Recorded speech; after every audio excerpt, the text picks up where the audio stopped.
Bonjour à tous et à toutes et bienvenue dans cette nouvelle vidéo où je vais vous aider enfin à choisir entre la MPSI et la ECG.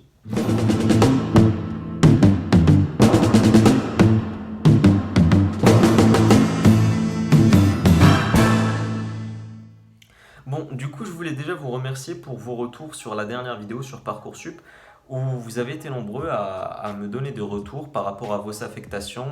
Si vous m'avez aussi posé des questions.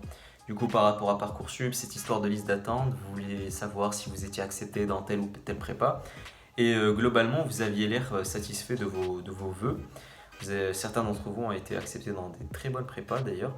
Et bref, je suis content pour vous. Et d'ailleurs, si vous avez des questions, toujours par rapport à Parcoursup, n'hésitez pas à les poser dans les commentaires parce que je vais faire une vidéo où je vais répondre à ces questions, si elles sont nombreuses bien sûr, sinon je vous répondrai par commentaire. Et ouais, du coup, n'hésitez pas à poser vos questions, je ferai une vidéo là-dessus. Bref, du coup, cette histoire de MPSI, PCSI aussi, que je vais classer comme filière scientifique, parce que je ne vais pas faire vraiment de différence entre la MPSI et la PCSI, vu que je ne suis pas dans une de ces deux filières, mais je vais plutôt faire la différence entre les filières scientifiques et la filière ECG, qui est un peu plus littéraire pour le coup.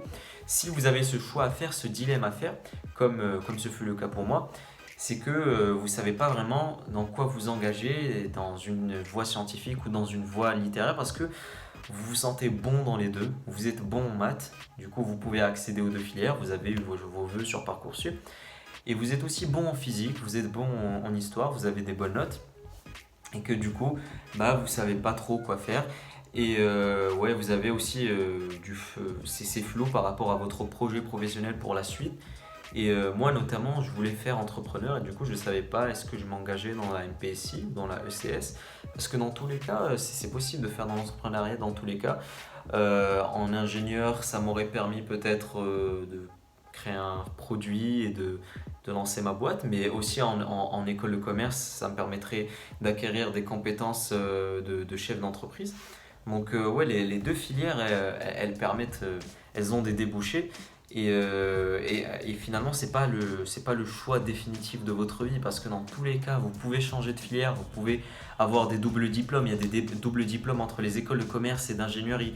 Donc, si finalement vous voulez quand même développer votre produit et en ayant fait commerce, vous faites un double diplôme. Par exemple, il y a l'ESSEC qui fait un double diplôme avec Centrale, HEC avec Polytechnique. Et pareil, si vous êtes en ingénieur et que vous voulez faire je ne sais pas si vous voulez acquérir des compétences managériales, dans ce cas vous faites un double diplôme, pareil dans l'autre sens du coup, central avec l'ESSEC, etc. etc. Ce n'est pas le choix définitif de votre vie, dans tous les cas vous pourrez, il y aura toujours des débouchés.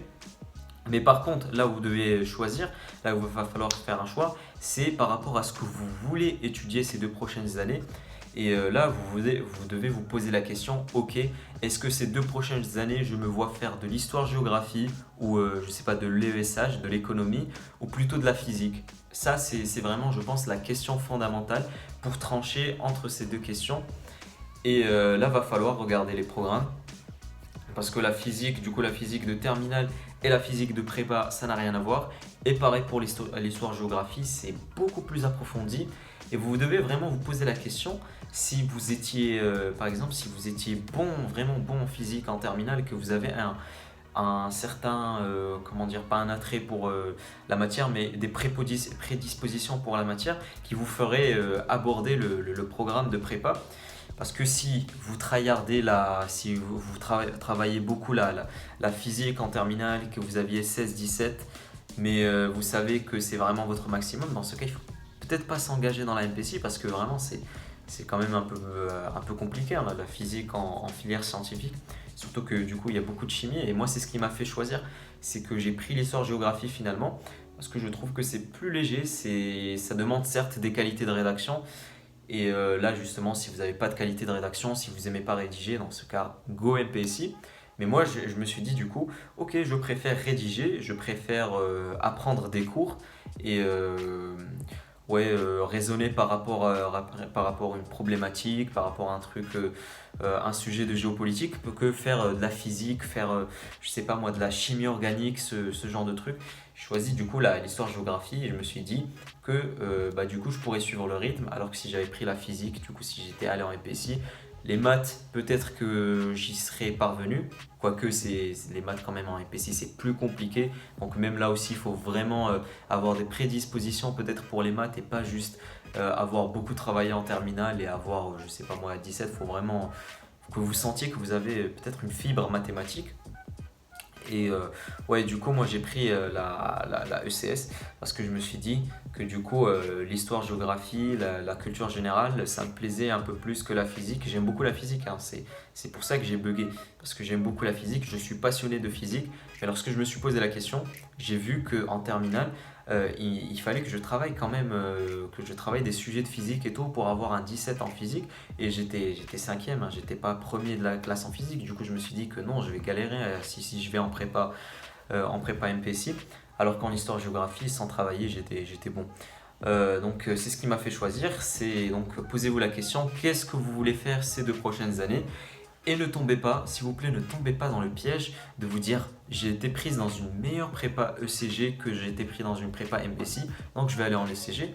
C'est le meilleur moyen pour vous planter parce que même si vous allez dans une bonne prépa ECG, si vous vous rendez compte que vous n'y arrivez pas en culture générale et en histoire-géographie, bah finalement vous aurez pas une bonne école.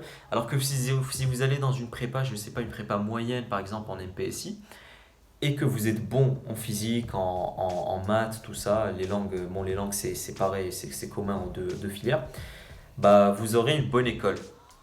Donc vraiment c'est par rapport à ce que vous voulez faire l'année prochaine, ce que vous voyez faire tous les jours, et,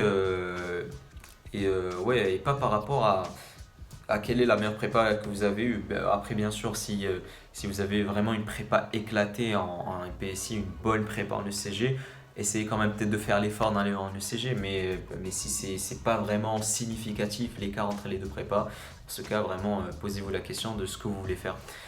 Et ouais, il y a aussi du coup cette question de prédisposition. Faites attention, hein, je ne vous dis pas qu'il faut être un génie pour peut-être aller en MPSI, mais il faut quand même avoir certaines facilités et comme ça vous allez enfin des facilités pour avoir les meilleures écoles bien sûr, hein. Si vous voulez des écoles, je sais pas moi, les CCP par exemple, je sais que même n'ayant pas de facilité en travaillant, vous pouvez les avoir. Mais par exemple, si vous voulez avoir, je sais pas moi, Centrale ou Polytechnique, là va falloir quand même avoir un peu de facilité. Alors qu'en revanche, en ECS, je pense que vraiment le top 3, l'ESSEC, le SCP, peut-être même HEC, sont faisables avec beaucoup de travail. Donc ouais, et aussi du coup en parlant d'écoles, quelles sont les écoles finalement qui vous font rêver? Quelles sont les écoles dans lesquelles vous voyez? Pour ma part, ce sont les écoles parisiennes. Les écoles parisiennes HEC, l'ESSEC, le SCP, c'est des écoles sur lesquelles je me suis renseigné et que du coup j'ai vu que la vie sur le campus, tout ça c'était bien et que aussi il y a un réseau qu'offrent les écoles de commerce qui m'intéressait. Du coup ouais, ça m'a permis de choisir finalement la SCS parce que les écoles de commerce c'était ce qui me correspondait je pense. Et donc ouais, renseignez-vous par rapport à les écoles que vous visez. Si vous êtes vraiment motivé, que vous vous dites ok moi je veux finir à Polytechnique, dans ce cas donnez-vous les moyens pour aller à Polytechnique et, et même si vous ne sentez pas que vous avez ces prédispositions, allez-y quand même, hein. Si vous êtes vraiment motivé, moi je dirais tenter l'impossible, même si vous vous sentez pas très fort pour le moment, si vous avez la motivation et l'ambition, dans ce cas, allez-y. Mais si vous n'avez pas forcément de motivation, c'est là où il va falloir choisir ce que vous voulez faire pendant les 2 prochaines années, plus que la question de l'école que vous visez. Voilà, ça c'était quelques pistes pour appréhender cette question du choix de filière. J'ai fait une vidéo consacrée aux raisons pour lesquelles je vous donnerai pour aller en ECG. Je l'avais faite en février, je pense. Ça commence à dater un peu, mais allez la voir. Ça vous permettra d'avoir un peu plus de bonnes raisons d'aller en ECG. Et pour la MPSI, bah, essayez d'aller voir des gens qui font MPSI parce que moi je fais pas MPSI du coup. Et ouais, ils vous donneront, je suis sûr qu'ils vous donneront aussi des bonnes raisons d'y aller. Et vous vous ferez votre propre avis. Voilà, c'était tout pour cette vidéo. J'espère que je vous aurai un peu plus aidé à faire votre choix. Comme je vous l'ai dit, c'est pas un choix de vie, c'est ça. Votre vie, elle ne va pas se décider à un vœu Parcoursup. C'est juste les 2 prochaines années. On va dire que c'est un chemin que vous allez choisir. Et c'est un chemin, du coup, vous allez choisir le chemin le plus adapté à vous. En tous les cas, là où, si vous voulez changer de chemin, si vous voulez vous réorienter, ça sera toujours possible. Voilà, donc ne vous stressez pas trop et allez-y. Voilà, comme je vous l'ai dit, posez vos questions en commentaire, j'y répondrai. N'hésitez pas à laisser un like sur cette vidéo si ça vous a plu, si ça vous a aidé. Et moi, je vous souhaite une bonne soirée, travaillez bien et à la prochaine.